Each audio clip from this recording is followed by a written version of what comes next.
केंद्र पुरस्कृत प्रधानमंत्री मत्स्य संपदा योजना। या योजनेअंतर्गत मत्स्य उत्पादनात वाढ करणं, कृषी मूल्यवर्धन करणं हे उद्देश समोर ठेवून ज्या माशांचं संगोपन कमी केलं जातं त्या माशांच्या संगोपनास चालना देणंही महत्त्वाचं आहे। रायगड येथील अलिबागमध्ये हरेश बंगळेकर यांना लहान क्षमतेचा बायोफ्लॉक प्रकल्प मंजूर करण्यात आला। ते पुढाकार घेऊन जितडा माशाचं संगोपन करता आहेत, ही कौतुकास्पद बाब आहे। या बायोफ्लॉक प्रणालीमध्ये सध्या जिताड्या माशाचे मी संवर्धन करत आहे।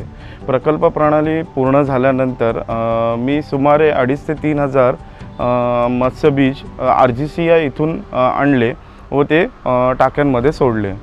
आता त्या पिल्लं स्टॉकिंग झाल्यानंतर त्याला कमीत कमी आता 5 महिने कंप्लीट झालेले आहेत।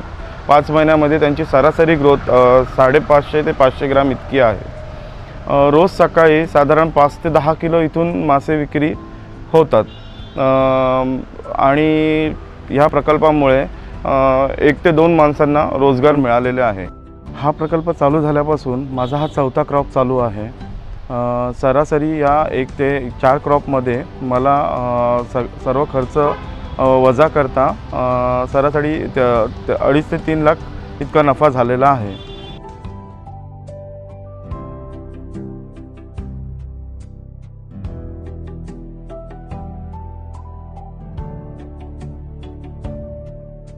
प्रधानमंत्री मत्स्य संपदा योजनेमुळे मत्स्य उद्योगात वाढ होऊन रोजगार निर्मिती होणं शक्य झालं आहे आणि त्यामुळे मच्छीमारांची आर्थिक आणि सामाजिक स्थिती सुधारते आहे।